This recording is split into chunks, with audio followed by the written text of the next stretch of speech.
la población puede tener nódulos que sean radiológicamente detectables, Okey, pero no todos son cáncer. sí. Afortunadamente, la gran mayoría son benignos.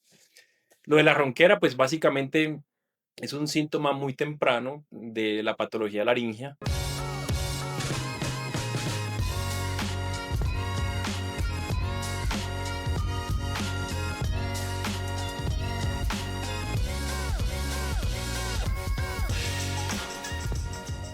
Bienvenidos a otro episodio de Modos Salvavidas by Célica. Me vuelvo a presentar, yo soy la doctora Ana Karen André.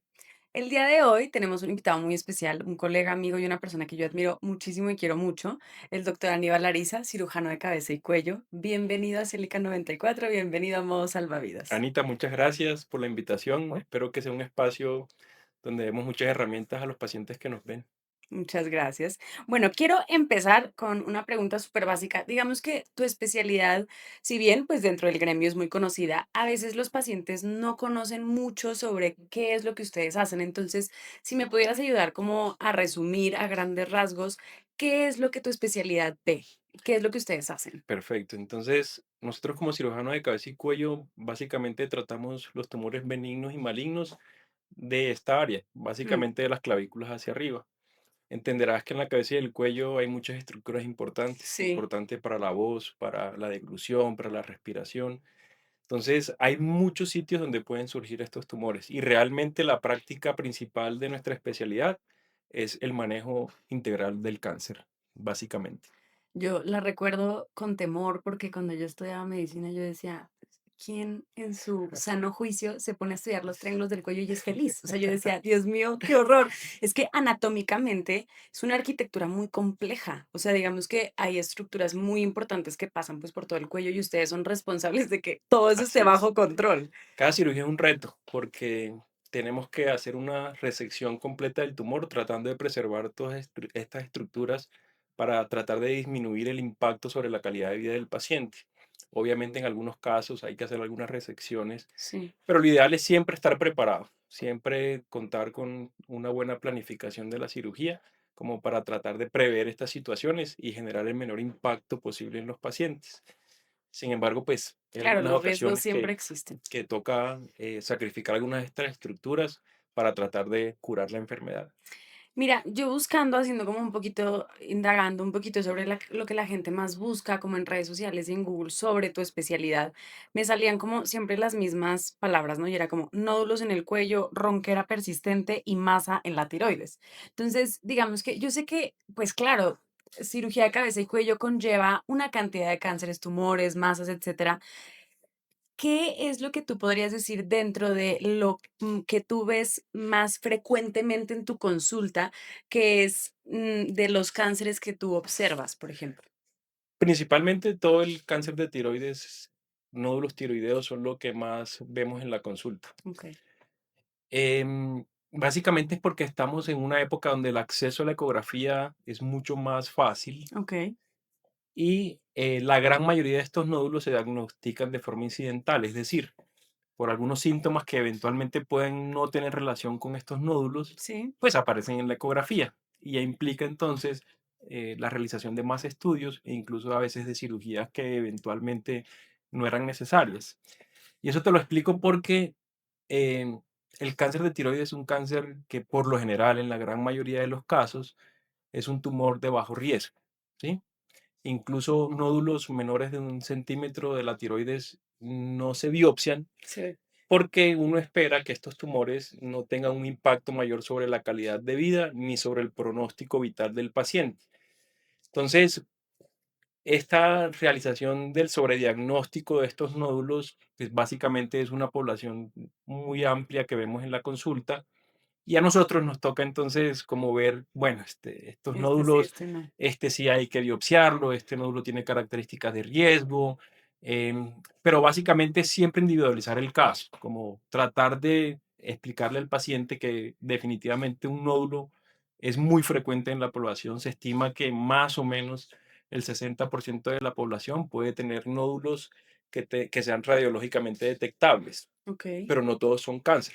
sí. Afortunadamente, la gran mayoría son benignos. Lo de la ronquera, pues básicamente es un síntoma muy temprano de la patología laringea. Las okey, cuerdas vocales con cualquier lesión que tengan muy temprana pueden generar algunos cambios en la voz, que ya es completamente aparte del aparte. cáncer de tiroides. Pero los cánceres de tiroides pueden en etapas más avanzadas infiltrar el nervio laringeo recurrente. Okey, También pueden o sea, generar es un dato de alarma. exactamente un Okey, nódulo en la región anterior del cuello con cambios en la voz hasta que se demuestre lo contrario. Eventualmente puede ser un cáncer de tiroides que okey. infiltra a ese nervio laringeo recurrente que está muy, muy cerquita anatómicamente de la tiroides. Y digamos que dentro de tu consulta, ahorita que hablabas como de esos nódulos, siempre están hablando como de esa clasificación de nódulos y los pacientes, yo siento que es una consulta frecuente de, no, es que yo me biopsiaron aquí y yo tengo antecedente de que mi mamá tiene. ¿Cuáles son esos factores de riesgo para desarrollar nódulos o, en su caso, cáncer de tiroides? En principio, los nódulos tiroideos son muy frecuentes, como Sí, te había contado. Hay digamos, unos factores de riesgo ya muy definidos para el cáncer de tiroides, exposición a radiación, ¿sí? Algunos síndromes genéticos que eventualmente pueden generar un poco más de riesgo en la población para presentar cáncer de tiroides. Pero básicamente la gran mayoría de estos nódulos son esporádicos, ok, ¿sí? Tienen una relación, digamos, como son muy frecuentes, tendemos a hacer relaciones con, no, que mi mamá tiene un nódulo y sí, tuvo cáncer, entonces yo tengo un nódulo y probablemente sea cáncer, y realmente no hay como una relación tan directa y, y es importante explicar a los pacientes que para que un cáncer de tiroides sea considerado familiar, tienen que haber por lo menos dos o tres familiares de primer grado que tengan cáncer de tiroides. y digamos como, ¿qué tan cierto es que la mayoría de estos cánceres cuando son detectados a tiempo, pues tienen, digamos que una recuperación muy rápida? O sea, no es un paciente que tenga un muy mal pronóstico. Las tasas de supervivencia, más o menos a 5 años, casi al 95%. Eso O sí es sea, alta. la gran mayoría de los pacientes con cáncer de tiroides tienen una muy buena expectativa de vida después del tratamiento. Eso sí, hay que hacer un tratamiento adecuado. Sí. Entonces, hay entonces que tratar de diagnosticarlo de una forma temprana y los casos que sean, digamos, que tengan indicación de cirugía, eventualmente con la terapia adicional con yodo, tienden a tener una muy buena calidad de vida y una muy buena expectativa de vida también. Y hay tumores benignos que también les toque quitar quirúrgicamente. Claro, entonces particularmente en la tiroides, Sí, entonces una gran parte de lo que hacemos en nuestra especialidad es la cirugía por bocio, ok. que básicamente el bocio es el crecimiento de la glándula sin características malignas.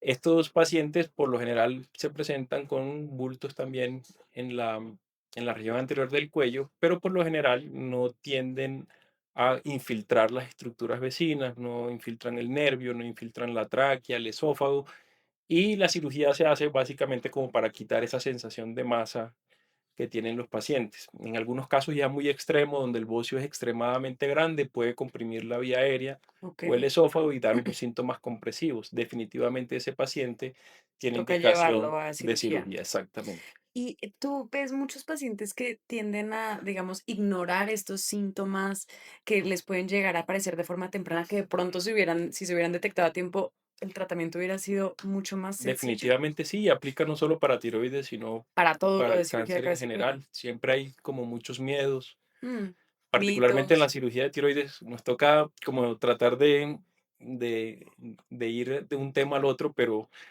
particularmente en la cirugía de tiroides tienen mucho miedo al tema de perder la voz por Sí. los nervios que están ahí cerquita. La La, nece- deglución la, también a veces la dicen, de- son la mitos. deglución, digamos, no debería afectarse tanto, pero siempre, digamos, nos toca cuidar mucho las paratiroides para que no queden con un hipoparatiroidismo permanente, que es la necesidad de dosis altas de calcio después de la cirugía. Ok. Y creo que todo eso genera pues algo de temor en los pacientes. Sin embargo, cuando la cirugía se hace por un cirujano que tiene experiencia en este tipo de cirugías, pues los resultados tienden a ser muy positivos después de una cirugía. Claro, por supuesto. No, y me imagino que la tecnología dentro de eso también tiene como un gran parteaguas en cómo hacen hoy la cirugía de cabeza y cuello. Definitivamente sí, pero siempre el factor cirujano es muy importante. Sí, no te eches Es decir, flores, Es decir, podemos tener muchas ayudas, pero siempre tiene que ser un cirujano con experiencia en este Claro, por tipo de supuesto. cirugía. Y digamos, en tu formación tú haces cirugía y después es la subespecialidad en cirugía de cabeza y cuello, ¿correcto? Sí, yo soy cirujano general, especialista en cirugía general, y luego se hace una subespecialización en cirugía de cabeza y cuello. ¿Cuántos años estudian? Entonces son 6 años de cirugía, perdón, 6 años de medicina, 4 años de cirugía y 2 más de cirugía de No, cabeza y entonces sí cuello. está bien hecho, doctor, está bien. El factor cirujano, entonces sí tiene un factor determinante. No, claro, digamos que yo creo que a veces uno subestima la cantidad de experiencia y seguramente te ven joven y han de decir como, no, este doctor que me va a operar de cirugía de cabeza y cuello, Pasa con siendo algo, alguna frecuencia. yo estoy segura que te pasa más de una vez que te dicen como, doctor, ¿usted me va a operar? Usted es el... Pasa con alguna frecuencia, pero lo más emocionante es siempre que el paciente sale de la cirugía y Ujú, las cosas salen bien, pues ellos son muy agradecidos con uno. claro, por Y supuesto. definitivamente el cirujano de cabeza y cuello y en general todos los que tratamos cáncer, siempre estamos al lado del paciente y su familia. Entonces se crea un vínculo muy, muy cercano y siempre se generan pues unas buenas relaciones con los Claro, pacientes por y su supuesto. familia. Digo, ahí salimos un poquito de tema, pero regresando al cáncer de tiroides, entonces tú, ¿qué podrías decir que son como los signos de alarma que el paciente no puede ignorar y ya tiene que Una consultar con un masa de rápido cirujano? crecimiento, Ok, cambios en la que se lo voz, puedan palpar exacto, una o que masa. sea, digamos, ¿qué pasa si lo encuentran así esporádicamente? Igual tienen que ir a consultar, Sí, siempre es siempre, mejor, pues una vez ya se detecta el nódulo, siempre es mejor tener una consulta, ¿cierto? de cirugía de cabeza y cuello. De cirugía de cabeza y cuello para definir si necesita o no la biopsia, si necesita o no cirugía, pero definitivamente siempre es importante que un cirujano de cabeza y cuello esté dentro Tenga ese del análisis. seguimiento.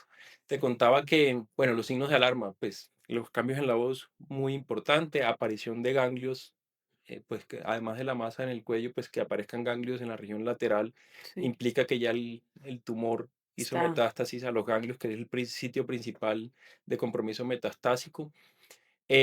Dificultad para deglutir, o sea, que tengan como, que se sientan como que esa masa está como dificultando el paso de los alimentos. Básicamente creo que son esos los son que esos deberían los de... signos que hay que tener muy, muy presentes en caso de que se tenga un nódulo o una masa en la tiroides.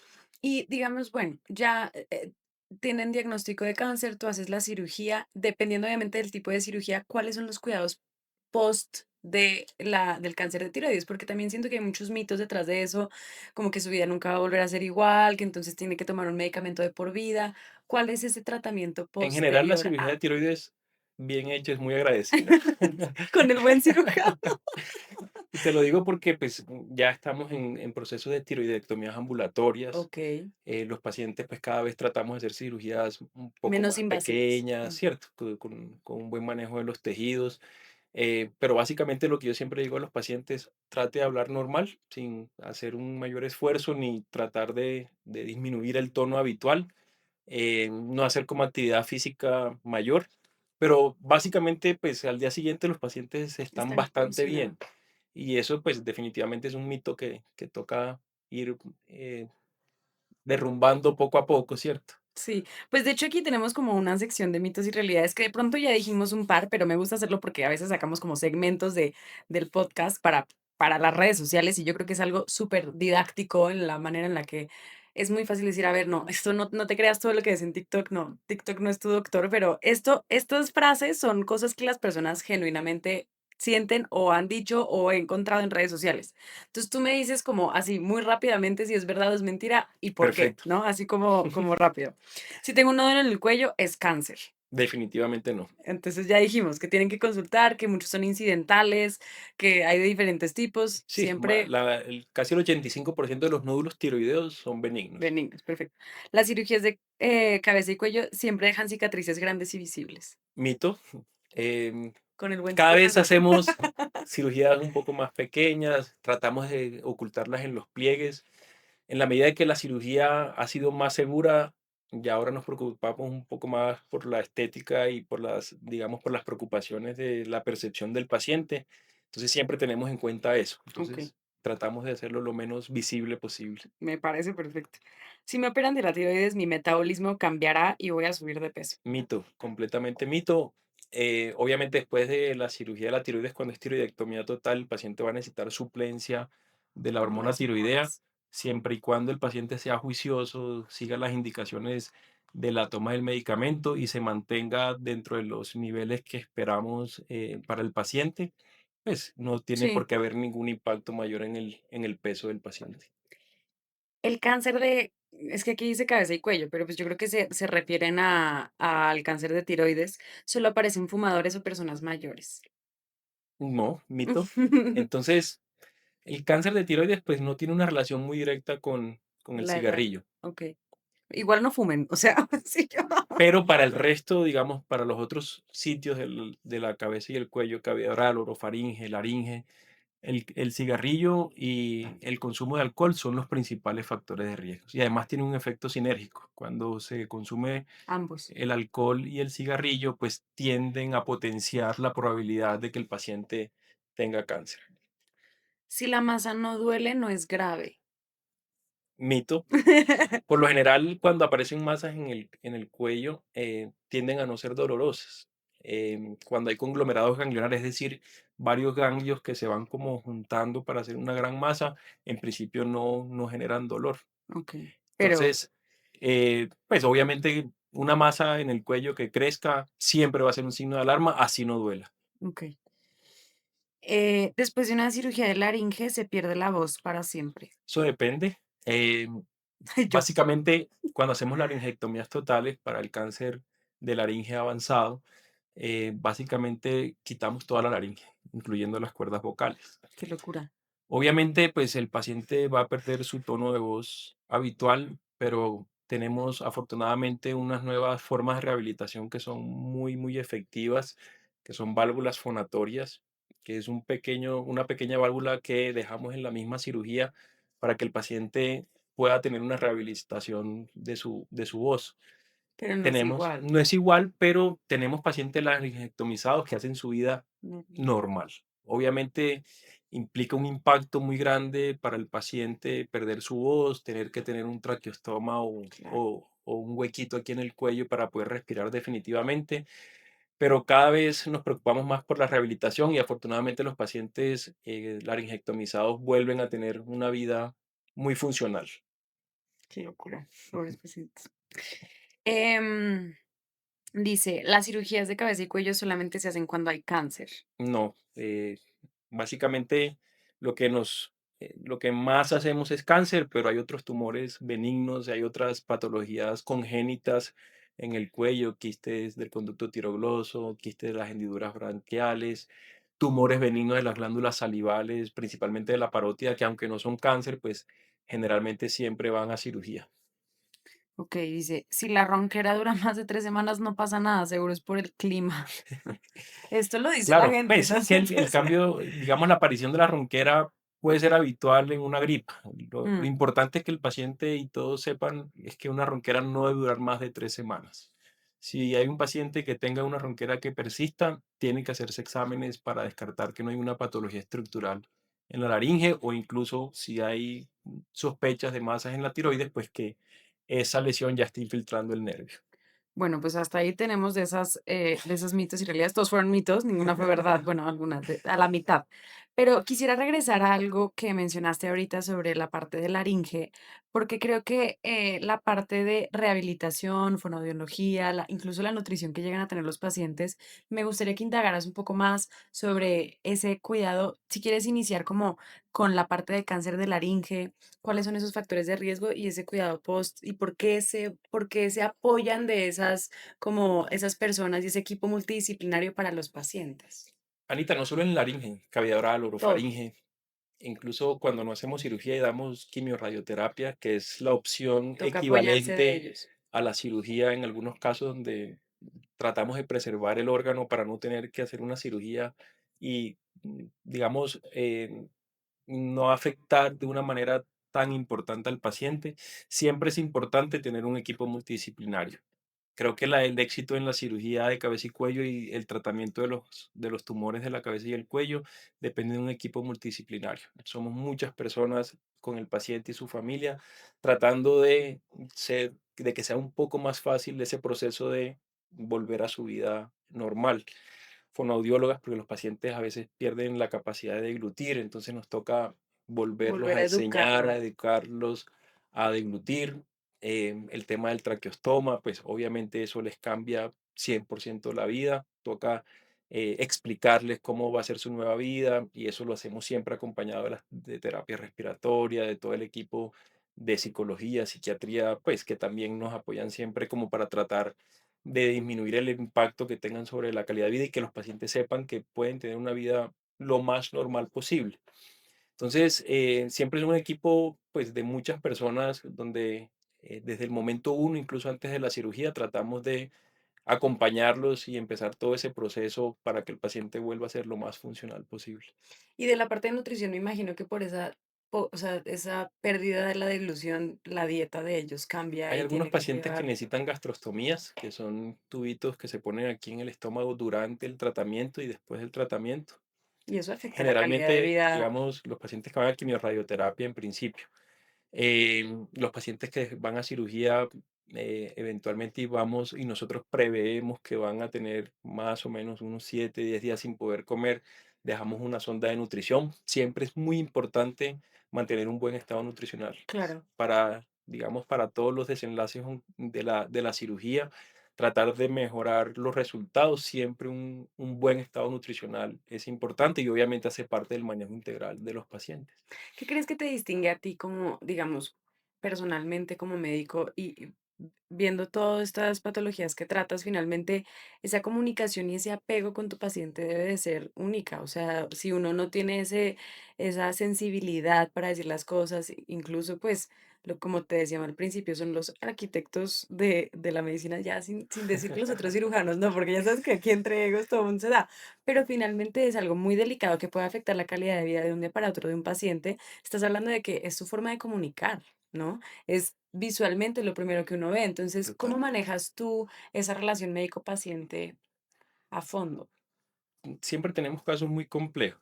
Digamos que la cirugía de cabeza y cuello tiene esa particularidad, que es una cirugía compleja que afecta pues toda la parte de la percepción, Sí, visual, de las actividades básicas del ser humano.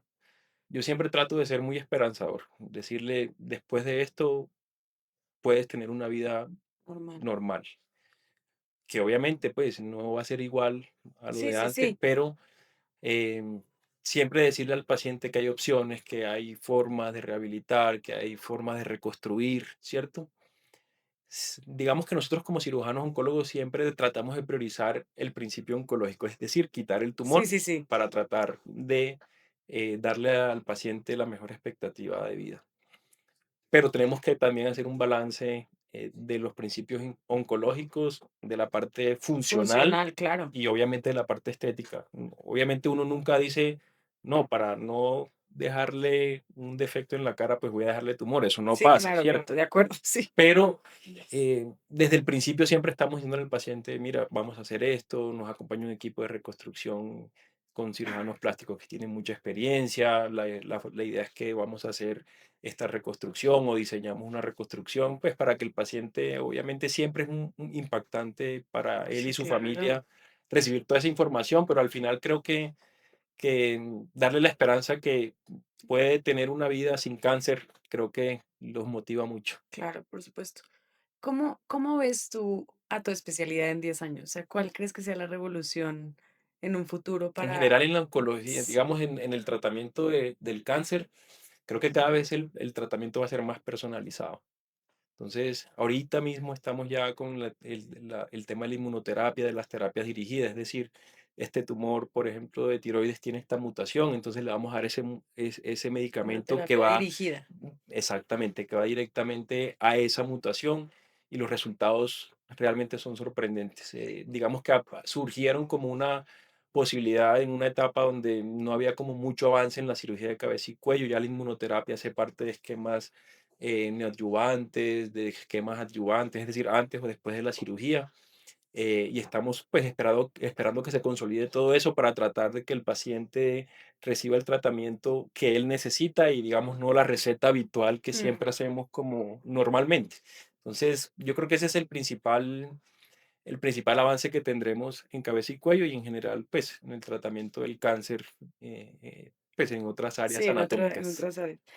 Si tú tuvieras que dar yo siempre le pido a mis invitados como si tú pudieras dar 3 consejos a tus pacientes, no sé, de prevención, de acción, de toma de decisiones, de lo que sea, ¿qué les dirías? Prevención, pues nada, pues tratar de no consumir No fumen y los no tomen, básicamente. no En fumar y resumen, no todos tomar. dicen eso, No ¿cierto? Pero es hablamos que sí. del VPH, Ah, sí, del pero VPH, hay que sí, sí. vacunarse contra el VPH. Gardasil 9, Entonces, todos bueno, yo aquí vendiendo la eh, vacuna. el VPH es, digamos, una infección viral, que es la más frecuente de transmisión sexual y que en cabeza y cuello tiene una relevancia Grande. demasiado grande porque hemos visto cómo la incidencia del cáncer de orofaringe o de garganta Sí, viene en aumento dramáticamente. Y básicamente es producto de los cambios de la conducta sexual de las últimas décadas y sí, estamos sexo oral. viendo de Mm, sexo oral prácticamente y estamos viendo un aumento exagerado de estos casos. Ya hay alguna evidencia indirecta que hay algún efecto biológico de la vacuna y algunos anticuerpos en la saliva que son activos desde el punto de vista inmunogénico, que han disminuido la infección de VPH oral y en sí, orofaringe, y que esperamos que en los años que vienen, obviamente este tema es de mucha latencia, ¿no? sí, sí, sí, de De acuerdo. infección, latencia de la infección por muchos años y aparición del cáncer 20, 30 años después. Entonces va a ser muy difícil tener como información Concreta hoy de concreta por qué. hoy de Ajá. eso, pero la información que está surgiendo es que definitivamente la vacuna es una forma de prevenir el cáncer de orofaringe. Y a mí me parece impresionante que hoy teniendo la tecnología que tenemos, los avances en medicina que tenemos, sigamos teniendo la población que no está vacunada contra VPH. O sea, porque aparte VPH le pega a todo, ¿no? O Este sea, es un dato, uro, gine, sí, cabeza y cuello, y coloprocto, creo que es todo. un dato muy valioso y qué bueno que surgió el espacio porque, pues, pues normalmente la gente no tiene por qué saberlo, Sí, pero no relacionan la vacuna del VPH con un con todo. cáncer de Claro. orofaringe que además puede ser muy difícil de tratar. Claro, y no solamente, pues, obviamente yo sé que estamos hablando aquí de cirugía de cabeza y cuello, pero es que es cáncer en general. De O sea, acuerdo. estás hablando de cáncer cervicuterino, cáncer de ano, orofaringe, y es como, yo creo que, y me pasó hace poco, yo conocí una persona hace poco de la comunidad LGTBIQ+, y yo le platicaba como de este tema, como, oye, mira la vacuna, y mira, hazte una citología anal, y hazte una citología ta, ta, ta, y era como si yo le estuviera abriendo Sí, total. la foto de algo completamente desconocido. Yo decía, esto no tiene por qué ser así. O sea, prevención y promoción no debería estar tan demorado y tan atrasado y menos, o sea, imagínate, si no saben de Totalmente. citología anal y cervicouterina, pues de cabeza y cuello y de Totalmente. orofaringe menos. Ginecología y coloproctología nos lleva Mucha digamos, mucha ventaja. ventaja con el tema del BPH, pero ahí vamos nosotros atrás. Sí, Pero creo que es nuestra responsabilidad ser sí, de multiplicadores del acuerdo, mensaje. La gente pues no tiene por qué saberlo, pero definitivamente la vacuna es una estrategia de prevención muy, muy importante. de acuerdo. Entonces, en ese orden de ideas, tus 3 consejos. Creo que ya llevábamos dos. No sé, ya No perdí la consumir, cuenta. bueno, Ah, bueno, uno, alcohol, tabaco, de eh, la prevención de la vacunación. consulta temprana, pues digamos que en general en cabeza y cuello es muy importante el diagnóstico en las etapas tempranas del cáncer, básicamente por dos motivos. Mayor control oncológico y pues Sí, obviamente las cirugías más limitadas. Entonces, menos necesidad de quitar estructuras importantes. Bueno, entonces, en la medida que sea posible, llagas en la cavidad oral o úlceras en la cavidad oral que persistan más de 2, 3 semanas, ronquera de más de 3 semanas, masas que crezcan masas. en el cuello, dificultad para tragar. Quiero hacer un paréntesis, no todo es cáncer ahora, ¿cierto? O sea, la idea no Sí, van es, a salir de aquí todos a la idea, consulta. la idea no es generar una cancerofobia que tampoco, digamos, es como la intención, pero sí por lo menos que tengan una consulta por algún médico y que puedan tener Experto. la tranquilidad de que se hizo o se descartó en su momento, digamos, esa lesión que no fuera a generar mayores problemas No, y después. yo creo que también por el desconocimiento que hay, de pronto te ha pasado que no logran consultar con el médico correcto. Entonces, el paciente ha dado 20.000 vueltas por el sistema de salud hasta que llega con el doctor Aníbal Arias. Sí, nos pasa también muy frecuentemente. Es difícil el manejo de los tumores avanzados en cabeza y cuello Obviamente siempre tratamos de hacer todo el tratamiento para dar los mejores resultados posibles, pero es claro, entre más avanzado sea el tumor, pues menor la expectativa o la supervivencia Claro. global que va a tener el paciente. Entonces, es una invitación, obviamente, no alarmarse más de lo normal, pero sí ojalá que No, puedan tener tener alguna sus consulta. datos de alarma, o sea, es decir, a ver, Exactamente. como todo tipo de cánceres, digamos que los espacios que nosotros abrimos aquí, yo siempre le digo a las personas a las que les muestro el podcast, y yo es como darle la herramienta al paciente Total. para poder tomar decisiones en su vida con conocimiento de gente que realmente sabe. Porque hoy en día, pues claro, tú abres las redes sociales y es muy común ya ver a todo el mundo recomendando, diciendo todo. Entonces yo siento que se genera esta burbuja de información donde uno ya no sabe qué hacer. Y la nutrición es como el ejemplo perfecto. Tú abres tus redes sociales y no comas esto. Bueno, come este de acá. Bueno, no comes un poquito de aquí. Sí, de Bueno, pero si acuerdo. comes aquí también. No, y este. Y yo digo, ¿qué hago, no? O sea, y uno que es médico hasta se abruma de tanta información. Yo creo que estos espacios son tan valiosos para decir, a ver, en efecto, no entres en crisis, no todo es cáncer, no porque te sientas algo, ya salta y corre, no, pero simple y sencillamente consulta y ya De conoces una acuerdo. base de decir, bueno, entonces yo de pronto vi el podcast y me dijo el doctor Aníbal Ariza que mi hermana, pero que consultara porque llevo con este síntoma tanto tiempo. Sí. Y yo creo que es algo muy valioso para los pacientes. Yo no sé qué opinas tú. Yo creo que el mensaje principal es ese, o sea, un diagnóstico temprano es básicamente, lo que le puede asegurar al paciente que su tratamiento va a ser lo más exitoso posible. Entonces, Sí, definitivamente. Y yo sé que es muy difícil también, por ejemplo, en 30, 40 minutos nosotros hablar de todo lo que conlleva cirugía de cabeza y cuello. Doctora Aníbal me estaba regañando porque me decía, Anita, tenemos que hablar de muchas otras cosas. Y yo decía, pero es que no hay tiempo, ¿cómo hablemos? Hacemos otro espacio. Digamos que la invitación es abierta a poder hablar de estos temas, a que consulten y que nosotros podamos seguir indagando. Ahorita mencionó 5.000 tumores más de la cabeza y yo decía, Dios mío, ¿en qué momento voy a hablar de todo esto? Pero sí, finalmente sí, sí sí. que sea una base sólida de decir, bueno, empezamos con cáncer de tiroides, estos son los datos de alarma, laringe, BPH, vacunación, y bienvenidísimo en otro momento, ya sin tanto estrés de nosotros de la primera vez, de venir a hablar acá para poder darle a la gente estas herramientas tan valiosas que ustedes como médicos tienen. Siempre estaré muy dispuesto a dar estos espacios, a tener estos espacios para a darle las mejores recomendaciones a los pacientes y obviamente el cáncer de cabeza y cuello es demasiado extenso, demasiado Sí, amplio. de acuerdo. Creo que fue un abrebocas que tratamos de tocar los Un temas poquito de todo. más importantes, pero bueno, cuando me invites aquí estaré. Ay, tú no necesitas invitación. Tú sabes que siempre estás invitado. Nada más que no me puedes dar largas, porque si me das largas, entonces se empieza a complicar la cosa. Lo voy a agendar como con 6 meses de anticipación. Al doctor Aníbal Larizo para el 2026. Pero muchísimas gracias por venir. Bienvenido siempre. Ya saben que pueden consultar con el doctor Aníbal Lariza, cirujano de cabeza y cuello, para lo que necesiten. ¿En dónde te pueden encontrar? Me puede encontrar aquí en Célica. Aquí, sí. Bueno, aquí mismo. Listo. Entonces en uno solo. No, no es cierto. Pero bueno, qué bueno que tengas tu consultorio acá. Bienvenido siempre. Muchas Y gracias. pues nos vemos a la próxima. Much- Muchas gracias. Muchas gracias. Chao.